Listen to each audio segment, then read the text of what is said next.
So we are seeing in the revelation and interpretation that Daniel gave him that he would become a beast, but after 7 years he would recognize Yahweh and he would become a man again, and his heart would be of a man because he had turned into a beast.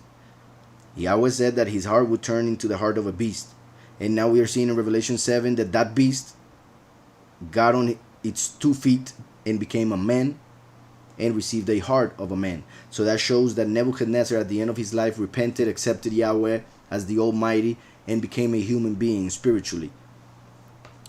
But also shows that he represents the cherub as the king of Babel, the king of confusion, and that is Lucifer, Halel. That's why it's represented by a cherub. Here we see man, eagle, lion. And in Daniel 4, we are seeing that he was also like an ox. So the 4 animals that cover the throne. The lion represents Yahushua, Messiah, as the lion of Yahudah, as the king. The ox represents Mashiach as a servant, and is connected with Ephraim.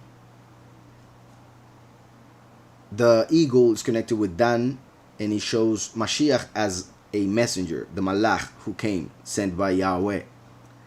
And the man shows that Mashiach would come as a man, for men, being the image of man. So that's why those 4 creatures cover the throne. That's why those 4 images. And it's also interesting that, well, I just said Mashiach, Mashiach, because those 4 are connected with both the first and last. When it comes to the last, he comes as the son of man. So there's the face of man. He comes as the Malach Mikael who took flesh, like the eagle, whose wings are taken off so that he can be a man and become the prodigal son and do everything that I have explained in other times. He comes from the tribe of Ephraim, so he's the ox.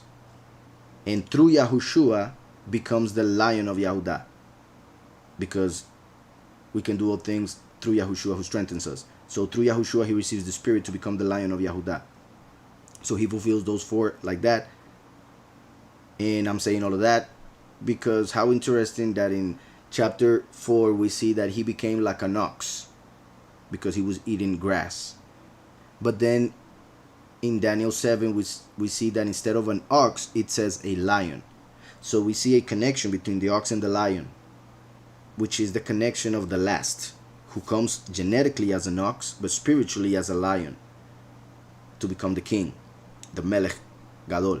So interesting that we see when Yahweh says that he is the one that places the lowest of men, whomever he chooses on the king, on the kingdom, on the throne.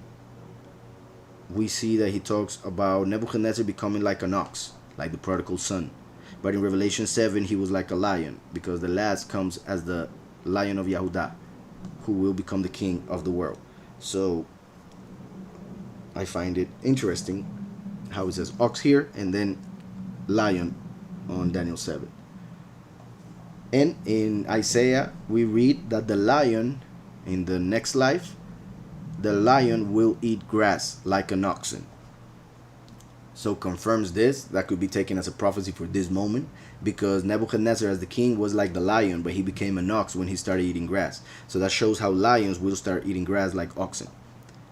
And once again shows how the oxen will become like the lion, or the lion like the oxen, since he will eat grass.